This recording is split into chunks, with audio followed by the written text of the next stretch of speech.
እንግሊሽ ፎር ገልፍ ኢምፕሎይመንት እንግዲህ እንግሊዝኛ ለአረብ ሀገራት ቅጥር ስራዎች ብለን ልንተረጉመው እንችላለን በአማርኛ። በተለያየ ስራ ወደ አረብ ሀገር የሚሄዱ ወንድሞቻችን የተማረ ያልተማረ፣ ከዚህ በፊት እንግሊዝኛ ትምህርት ተምሮ የሚያውቅ ወይም ደግሞ ፈጽሞ ያልተማረ፣ ማንበብና መጻፍ የሚችል የማይችል፣ ኮንስትራክሽን ስራ ሊሆን ይችላል፣ በሹፍርና፣ በሆቴል ቤት መስተንግዶ፣ በጥበቃ ስራ፣ በቤት ሰራተኝነት ማለትም ህጻናትን በመንከባከብ፣ በምግብ ዝግጅት፣ በጽዳት ወዘተ በአጠቃላይ በማንኛውም ስራ ወደ አረብ ሀገር የሚሄድ ሰው ወይም እዛ ያላችሁ ለስራችሁ በጣም ቢጠቅማችሁ የእንግሊዝኛ ክህሎት አለ። በቀጥታ በስራ ላይ ለመግባባት የምትጠቀሙበት ነው። በአረብ ሀገራት እንግዲህ የሚኖሩት ከ90% በላይ የሚሆኑት የውጭ የሀገር ዜጎች እርስ በርሳቸው የሚግባቡት በእንግሊዝኛ ነው። ህንዱ፣ ፓኪስታኑ፣ ኢንዶኔዥያው፣ ፊሊፒኖ፣ ናይጄሪያው፣ ጋናውያን ወዘተ በእርስ በርስ የሚግባቡት በእንግሊዝኛ ነው። እንግሊዝኛ ሊንጓ ፍራንካ ነው ማለት ነው እዛ። ስለዚህ ኢትዮጵያውያንም ይህን መሰረታዊ የሆነ የቋንቋ ክህሎት ሊኖራቸው ይገባል። በጥናትና ምርምር የተዘጋጀ ዓለም አቀፍ የስርዓት ትምህርት አዘገጃጀትን የተከተለ ኮርስ ነው ይዤላችሁ የቀረብኩት። በቴክኖሎጂ የታገዘው ይህ ኮርስ ታዳምጡታላችሁ፣ ትሰሙታላችሁ፣ ትናገራላችሁ። በሁሉም የስሜት ሕዋሳት የምትማሩበት መንገድ ስለሆነ በቀላሉ የምትይዙት ነው። እንግሊዝኛ ከቅኝ ግዛት ቅሪት ለዘመናዊ ኢኮኖሚ አስፈላጊ ወደሆነው እንግዲህ መግባቢያ ቋንቋነት ተሻሽሏል። ይህም በተለያዩ ውጭ ሀገር እንግዲህ ሰራተኞች እና በአካባቢው ሕዝብ መካከል ያለውን ክፍተት አስተካክሏል። እንደ ዩኤኢ፣ ሳውዲ አረቢያ፣ ኳታር ባሉ ሀገሮች ውስጥ ከፍተኛ ስደተኛ የሰው ኃይል ክፍል ለሆኑት ኢትዮጵያውያን የእንግሊዝኛ ቀላጥፎ መናገር ካሁን በኋላ አስፈላጊ ክህሎት ብቻ ሳይሆን ለማህበራዊ ኢኮኖሚያዊ እንቅስቃሴ እና ለስራ ቦታ ደህንነት ወሳኝ መሳሪያ ነው። The Gulf Cooperation Council or GCC nations, English has evolved from a colonial, remnant into indispensable lingua franca of the modern economy, bridging, the gap between the diverse expatriate, workforce and the local population. Lingua franca is defined as what a shared language, used for communication between people who do not speak each other's native tongue. For Ethiopians, who make up a significant portion of the migrant labor force in countries like the UAE, Saudi Arabia, and Qatar, English fluency is no longer just an asset, but a critical tool for socio-economic mobility and workplace safety. በመረጃ ላይ የተመሰረቱ እንግዲህ ግንዛቤዎችን ይህንን አስፈላጊነቱን ያጎላሉ ማለት ነው። እንግዲህ በአረብ ዓለም ውስጥ የተደረጉ ጥናቶች እንደሚያሳዩት የእንግሊዝኛ ችሎታ ለስደተኛ ሰራተኞች እስከ 25% የደሞዝ ክፍያ ጭማሪ ሊያመጣ ይችላል እና በአንዳንድ ዘርፎች ደግሞ የስራ ዕድልን ከ50% በላይ ይጨምራል። አረበኛ ኦፊሴላዊ ቋንቋ ቢሆንም የእንግሊዝኛ ተፈላጊነት በጣም ትልቅ ነው። በግምት 80% የሚሆነው የዲጂታል መረጃ እና በዛ አካባቢ ውስጥ ያሉ አብዛኛዎቹ የግል ዘርፍ ኮንትራቶች በእንግሊዝኛ ይከናወናሉ። ሊንጓ ፍራንካ ማለት በየራሳቸው አፍ መፍቻ ቋንቋ እርስ በርስ መነጋገር የማይችሉ የውጭ ዜጎች በጋራ ሊያግባባ በሚችለው የውጭ ቋንቋ ይጠቀማሉ። በዛ ደግሞ እንግሊዝኛ ነው በተሻለ የሚሞክሩት። ለኢትዮጵያውያን ሰራተኞች ቋንቋውን በደንብ ማወቅ ከብዙ ሀገር አቀፍ እንግዲህ ቀጣሪዎች ጋር ግልጽ የሆነ ግንኙነትን የሚያመቻች እና በእንግዳ አቀባበል፣ በቤት ውስጥ ስራ እና በንግድ ውስጥ ከፍተኛ ደረጃ ያላቸውን ሚናዎች የሚከፍት እንዲሁም ዓለም አቀፍ እንግዲህ ምንዛሬ የሚያስገኝ ነው ማለት ነው። Data-driven insights emphasize this importance. Research across the Arab world indicates that English proficiency can lead to a wage premium of up to 25% for migrant workers, and in some sectors it increases the likelihood of employment by over 50%. Despite Arabic being the official language, the dominance of English is so profound that approximately 80% of digital information and the vast majority of private sector contracts in the region are processed in English. For Ethiopian workers, mastering the language provides a global currency that facilitates clearer communication with multinational supervisors and unlocks higher tier roles in hospitality, domestic work, and trade. በባህረ ሰላጤ ውስጥ የእንግሊዝኛ ቁልፍ አንቀሳቃሾች ወይም ምክንያት በስራ ላይ የሚያሳድሩ ተጽዕኖ ቀላል አይደለም። ለምሳሌ ደሞዝ ጭማሪ ላቅ የእንግሊዝኛ ችሎታ ከማይናገሩ ሰዎች ጋር ሲነጻጸር ወርሃዊ ገቢን ከ15-25% ሊጨምር ይችላል። ሌላው ደግሞ የኢንዱስትሪ ፍላጎት በተባበሩት አረብ ኤሚሬትስ የግል ዘርፍ ላይ ውስጥ ማለት ነው ከ99% በላይ የስራ ማስታወቂያዎች እንግሊዝኛን እንደ ዋና መስፈርት ነው የሚዘረዝሩት። ሌላው ደግሞ ደህንነትና ሕጋዊነት ብቃት የደህንነት ፕሮቶኮሎችን በተሻለ ግንዛቤ ምክንያት በስራ ቦታ አደጋዎች ላይ ከፍተኛ ቅነሳ ጋር የተያያዘ ነው። ስለዚህ ቋንቋ ማወቁ በጣም ጠቃሚ ነው ማለት ነው። So while Arabic remains, the cultural heart of the region, the Gulf's reliance on international trade and massive foreign border population, which exists 80% countries like the UAE and Qatar, has solidified English as a primary medium for day-to-day survival and professional advancement. እንግዲህ ይህን ባለ 6 ሞጁል ኮርስ እንግዲህ የሚከታተል ሰው መሰረታዊ የእንግሊዝኛ ክህሎት ይኖረዋል ማለት ነው። በአረብ ሀገራት በተለያዩ ስራዎች ላይ ለሚሰማራ የፋብሪካ ሰራተኛ፣ ኮንስትራክሽን ወይም ግንባታ ስራዎች ላይ እንዲሁም በቤት ውስጥ ስራ ላይ እንግዲህ ለሚሰማሩ እህቶቻችን የሚጠቅም ነው። ከዚህ በፊት የእንግሊዝኛ ትምህርት መማርንም ምንም እድሉን ያላገኘ ሰው ሳይቀር ማለት ነው ሌላ የግራመር ወይም የቃላት እውቀት ባይኖረውም እንኳን ይህን ኮርስ ተከታትሎ በደንብ መግባባት የሚያስችል ደረጃ ላይ መድረስ ይችላል። ማንበብና መጻፍ የማይችል ሰው ራሱ በማዳመጥና ንግግሩን በመለማመድ መግባባት ይችላል። ስለዚህ እንግዲህ እዚህ በድምፅና በተንቀሳቃሽ ምስል የተቀረጹ ቪዲዮዎች ስላሉ እነሱን ደጋግሞ በማዳመጥና በመለማመድ ከአንድ የእንግሊዝኛ ተናጋሪ ጋር በበቂ ሁኔታ መግባባት ይችላል ማለት ነው። አሁን ቀጥታ ወደ ሞጁል እንሄዳለን። እሺ እንግዲህ በቀጥታ ወደ ሞጁሎቹ ስንሄድ ሞጁል 1 ወርክ ፕሌስ ሴፍቲ ኤንድ ኢንስትራክሽንስ ነው። ሞጁል 2 ኢንትሮዳክሽን ኤንድ ሰልፍ አይደንቲፊኬሽን ነው። ሞጁል 3 ቱልስ ኤንድ ማቴሪያልስ ነው።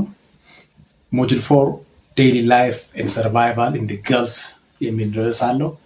ሞጁል 5 ሌበር ራይትስ ኤንድ ኮሚኒኬሽን ዊዝ ኤምፕሎየር ነው። ሞጁል 6 ቤዚክ አረቢክ ፎር ዲ ገልፍ። እነዚህ ናቸው እንግዲህ ስድስቱ ሞጁሎች። አንድ በአንድ ወደፊት ማብራሪያቸውን የቪዲዮ ማብራሪያቸውን እየሰራው ምልክላችሁ።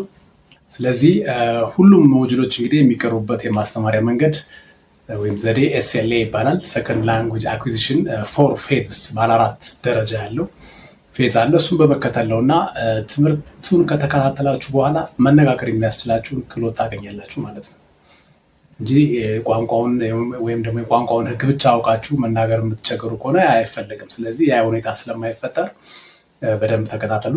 ፌዝ 1 ያው እንደምታውቁት ኢመርሽን ወይም ኢንፑት ፌዝ ነው፣ እሱ ይኖራቸዋል። ፌዝ 2 ሲስተም ቢልዲንግ ነው፣ የቋንቋው የግራመር ወይም የሰዋስው ሕግና የቃላት እውቀት ነው። ሶስተኛው ደግሞ አውትፑት ፕሮሰሲንግ ነው፣ ያም ልምምድ ነው። ፌዝ 4 ኢንቴግሬሽን ኢንፍሉዌንሲ እንግዲህ አቀላጥፎ የመናገር ደረጃ ነው እሱ ደግሞ። ስለዚህ ባለ 4 ደረጃ መሆኑን በዚህ አጋጣሚ ልገልጽላችሁ እወዳለሁ ማለት ነው የዚህ ስልጠና አሰጣጡ። ሌላው እንግዲህ ትምህርቱን የማቀርብበት ዘዴ ነው። እንደተለመደው በሁለት ቋንቋ ነው፣ በአማርኛና በእንግሊዝኛ ነው ማብራራላችሁ። ይሄ ባይሊንጓል ቲቺንግ ሲስተም ይባላል። የበለጠ እንድትረዱት ነው። ውጤታማ የማስተማሪያ ዘዴ ነው። ይሄ ሪሰርች ባክድ ወይም ሳይንቲፊክ ወይ ወይም ሳይንስ ባክድ የሆነ የስልጠና አሰጣጥ ዘዴ ነው ማለት ነው። አሁን በቀጥታ ወደ ሞጁል እንሄዳለን። እንግዲህ ቱዴይ ዊ ስታርት ሞጁል 1 ወርክፕሌስ ሴፍቲ ኤንድ ኢንስትራክሽንስ። አሁን እንግዲህ ስለ PPE ወይም ፐርሶናል ፕሮቴክቲቭ ኢኩዊፕመንት ነው የምናየው። ስለ ግል ደህንነት መጠበቂያ መሳሪያዎች እናገራለን። እንግዲህ ለራሱ ወይም ለጭንቅላቶ ሄልሜት ነው የሚያደርጉት። ይሄ የራስ ቁር ይለብሳሉ ማለት ነው። የሄልሜት በባህረ ስላጤ ወይም በአረብ ሀገራት የግንባታ ቦታዎች ላይ ብዙ ጊዜ ሃርድ ሃት ይሉታል። ሃርድ ሃት ይባላል። ለአይኖ ደግሞ ጋግልስ ነው። ጋግል ወይም ጋግልስ ሴፍቲ ግላስስ ይባላል። የደህንነት መነጽር ይጠቀማሉ። ናው ሌትስ ድሪል እንላመድ። ሪፒት አፍተር ሚ። ሄልሜት በሉ እስቲ። ሃርድ ሃት ሄልሜት፣ ሃርድ ሃት። ጋግልስ ወይም ሴፍቲ ግላስስ። ፑት ኦን ዩር ሄልሜት። የራስ ቁር መከላከያን አድርግ ማለት ነው። ኦልዌይስ ዊር ሴፍቲ ግላስስ። ሁልጊዜ መከላከያ መነጽርህን አድርግ ማለት ነው፣ ወይም አድርጊ። ቦዲ ኤንድ ሃንድ ፕሮቴክሽን ደግሞ አሁን የሰውነትና የእጅ መከላከያ ነው። To be seen by others, you wear a vest, also called what? High visibility jacket or safety vest. For your hands, you need what? Gloves. You might use work gloves or leather gloves. እንግዲህ ሌሎች ሰዎች በግልጽ እንዲያዩት ቬስት የሚባል ልብስ አለ። አንጸባራቂ ልብስ ነው፣ ወይም ሴፍቲ ቬስት ይባላል። እሱ ደግሞ የደህንነት ቬስት ይለብሳሉ። ለእጆ ደግሞ ምን ያደርጋሉ? ጓንት ወይም ግላቭስ ያስፈልጎታል። ወርክ ግላቭስ ወይም የስራ ጓንት ወይም ደግሞ ሌዘር ግላቭስ ወይም የቆዳ ጓንት ይሉታል። የቆዳ ጓንት እሱ ሊጠቀሙ ይችላሉ። ናው ሴይ ኢት ዊዝ ሚ። ሴፍቲ ቬስት በሉሲ። ወርክ ግላቭስ፣ ሌዘር ግላቭስ፣ ዌር ዩር ቬስት። አንጸባራቂ ልብስን ልበስ ማለት ነው። አይ ኒድ ወርክ ግላቭስ። የእጅ ጓንት ወይም የስራ ጓንት ፈልጋለሁ ማለት ነው። ፉድ ፕሮቴክሽን ኤንድ ዴይሊ ቼክስ ደግሞ አሁን የእግር መከላከያ እና የዕለት ቼክ አፕ ወይም ቁጥጥር ኦን ሳይት እንግዲህ ዩ ማስት ዌር ሴፍቲ ቡትስ in the Gulf. They use steel toe boots because they are strong. Every morning there is a PPE check. Now your supervisor will ask where's your helmet ሊል ይችላል ተቆጣጣሪ። your answer will be what? Here is my helmet አድርጋችሁ ከሆነ here is my helmet እንላለን። በስራ ቦታ ሁልጊዜ ሴፍቲ ቡትስ ወይም ደግሞ የደህንነት ጫማ ማድረግ አለብዎ። ጫፉ ብረት ነው፣ ጠንካራ ጫማ ነው ይሄ። ሴፍቲ ኮማንድስ ኤንድ ሙቭመንት፣ የደህንነት ትእዛዝና እንቅስቃሴዎች፣ ከዛ ጋር የተያዙ እንቅስቃሴዎች ላይ ደግሞ የሚጠቅሙ ቃላትን ወይም አገላለጾችን እኔ ስቶፕ የሚል ለምሳሌ ቁም ማለት ነው። ጎ ሂድ፣ ከም ሄር እና ወደዚህ ወይም ነይ ወደዚህ ማለት ነው። ዌይት ጠብቅ ወይም ጠብቂ። ሃሪ ፍጠኝ ሲባል ማለት ነው። if a crane is moving someone will shout what? stop, do not walk there ሊል ይችላል። ክሬን አሁን መኪና እየሄደ ከሆነ ወደዛ አካባቢ እንድትሄዱ ካልተፈለገ stop, do not walk there፣ ቁም ወደዛ እንዳትሄድ ወይም ቁሚ ወደዛ እንዳትሄጂ እንደማለት ነው። work actions ኦኬ። አሁን ደግሞ handling materials እቃዎችን ከመያዝ ጋር ተያያዘ ያሉትን ቃላቶች እንዴ እንቅስቃሴ ላይ ደግሞ ማለት ቁሳቁሶችን መያዝ ማስቀመጥ ከዚህ ጋር የተያያዙ ደግሞ ስናይ in the workshop you'll hear action words ሊፍት የሚል ለምሳሌ አንሳ ማለት ነው። ፑሽ ግፋ ማለት ነው። ፑል ሳብ ወይም ጎትት ማለት ነው። ሎወር ዝቅ አድርግ ማለት ነው። ሆልድ ያዘው ማለት ነው ወይም ያዢ። ከት ቁረጥ ወይም ቁረጪ። ሚክስ ቀላቀል ወይም ቀላቂ። ዲግ ቆፍር ወይም ቆፍር። ያው በሁለቱም ጾታ ነው የምናየው። ፎር ኤግዛምፕል ሊፍት ሲሚንት ባግ ኦር ሚክስ ሲሚንት ኤንድ ሳንድ እንላለን። በስራ ቦታ እነዚህ እንግዲህ እነዚህ ድርጊቶች ወይም ድርጊት ቃላት እንሰማለን ማለት ነው።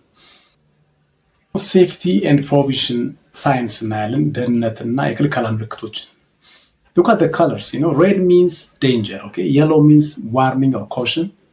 You will see signs like high voltage የሚል ጽሁፍ ልናይ እንችላለን። high voltage ከፍተኛ ቮልቴጅ አለ ማለት ነው ኤሌክትሪክ። no smoking ማጨስ ክልክል ነው። and no entry መግባት ክልክል ነው በተለያየ ምክንያት ማለት ነው። this protects you from what hazards።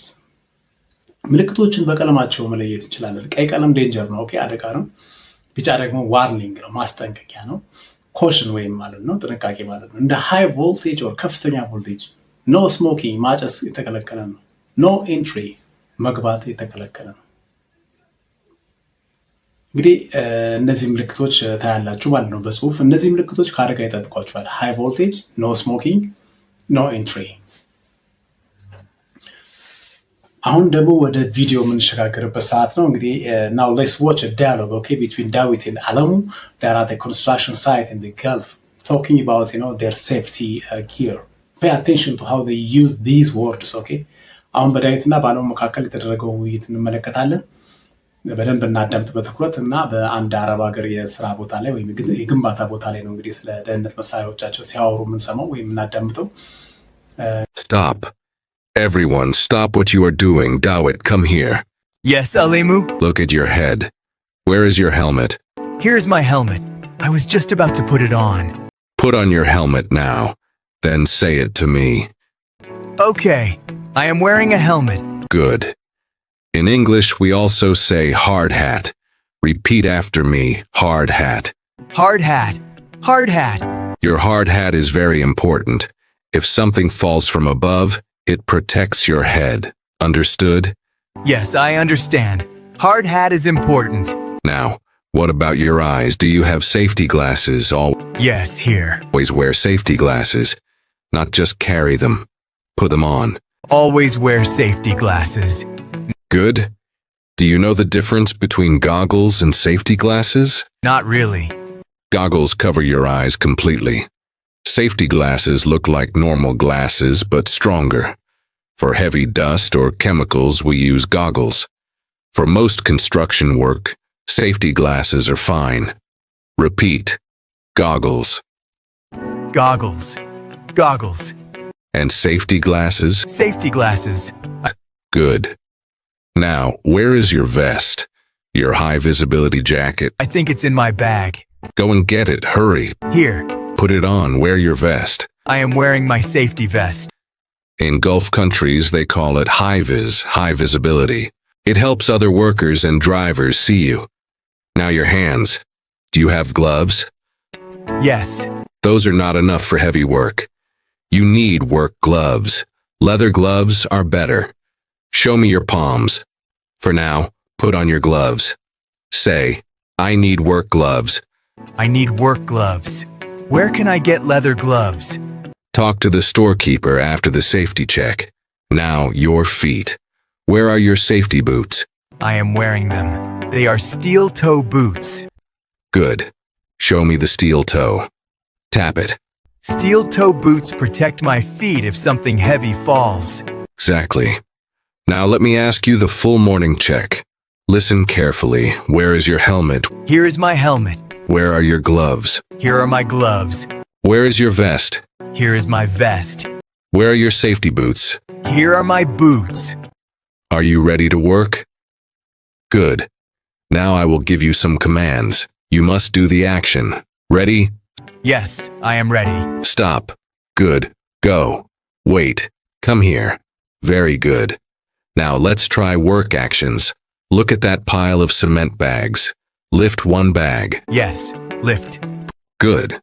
Now push the wheelbarrow toward me. Push. Now pull the wheelbarrow back. Pull.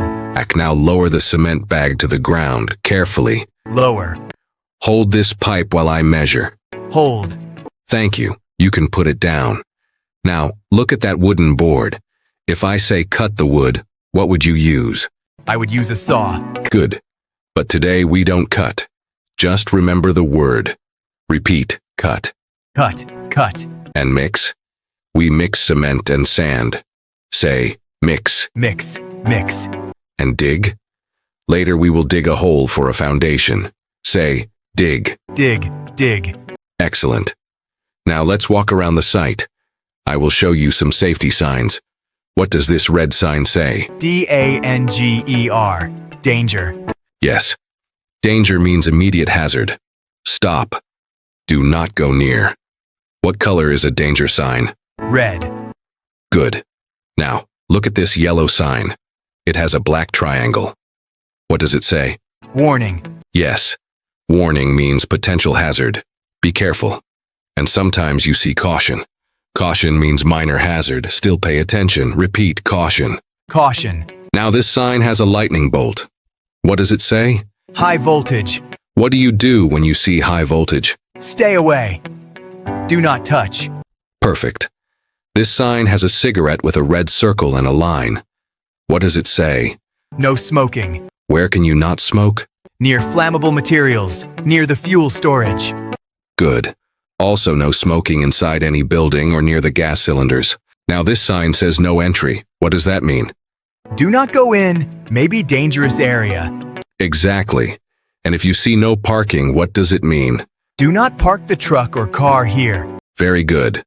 Now last one, no phones. What does that mean? Do not use your mobile phone here. Why? Maybe distraction or near sensitive equipment. Exactly. In some areas, a phone call can distract you from a moving crane or a dangerous machine.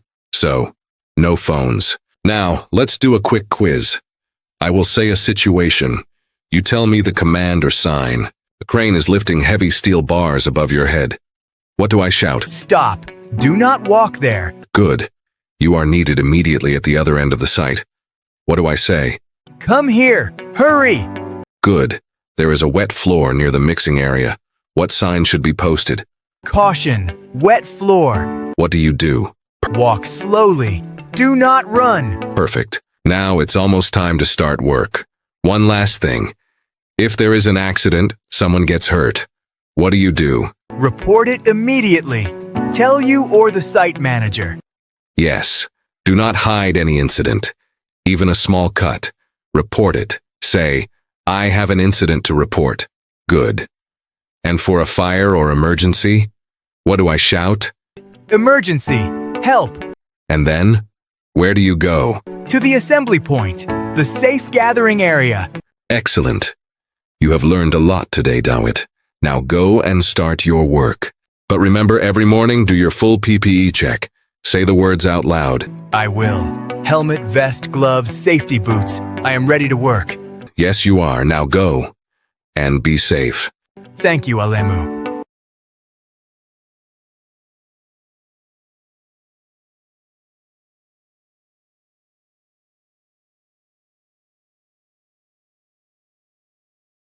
Hello, what is your name? Hello, my name is Abby. I am Ahmed. Where are you from? I am from Ethiopia. Where are you from? I am from Pakistan. What is your job? I am a mason. And you? I am a welder. Nice to meet you. Nice to meet you too. ላይክ፣ ሰብስክራይብ፣ ሼር ማድረግ እንዳትረሱ። አስተያየት ካላችሁ ጻፉ፣ መልሳለሁ። ቻናሉ አቢሲ ኢንፍሉዌንሲ ነው። አብራችሁን ስለቆያችሁ አመሰግናለሁ። ፒስ አውት ባይ ፎር ናው።